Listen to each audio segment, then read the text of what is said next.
as he's fighting.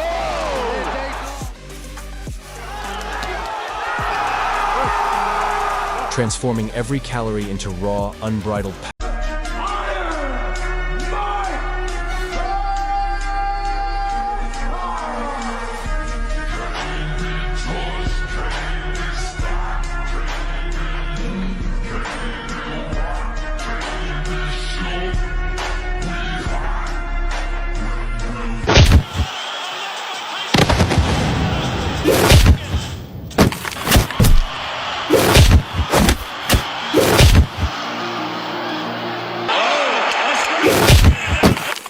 I'm Sonny Liston, I'm Jack Dempsey, there's no one like me. I'm from Nairclaw, there's no one that can match me. My style is impetuous, my defense is impregnable, and I'm just ferocious. I want your heart, I want to eat his children. Praise be to Allah. Alright, let's discuss one of the most fabled names in boxing history, Mike Tyson, often known as Iron Mike. Now, if you have ever seen Tyson fight, you already know this moniker was not only for show. It was more than simply something interesting for. Let's take a trip back to a wild chapter in combat sports history.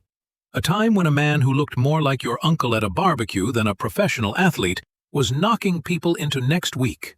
His name? Eric ButterBean Esch. He was big, he was bald, he was bold, and he had one of the most devastating knockout punches the ring had ever seen. Nicknamed the King of the Four Rounders, ButterBean didn't just fight, he crushed. And believe it or not, there was a time when even the most feared fighter in boxing history, Mike Tyson, admitted that ButterBean made him nervous. Yeah, you heard that right, Tyson. The man who once said he wanted to eat his opponent's children, that Tyson. But how could this be?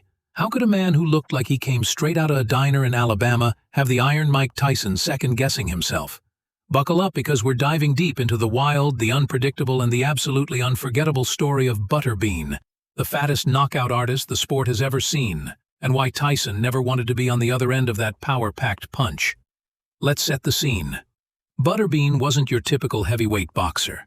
He didn't have six-pack abs or a chiseled jawline. What he had instead was raw power, street toughness, and a thunderous right hand that could shut off a man's consciousness like flipping a light switch. At over 400 pounds of walking devastation, ButterBean was more wrecking ball than fighter. His punches weren't pretty, his technique wasn't polished, but the results, brutal. Born in Alabama, ButterBean didn't have a typical path to boxing stardom. He was an average guy working an average job, trying to lose weight and get healthy. That journey took a left turn when he found himself in a tough man contest, a kind of wild, no-holds-barred brawl that pits working-class in the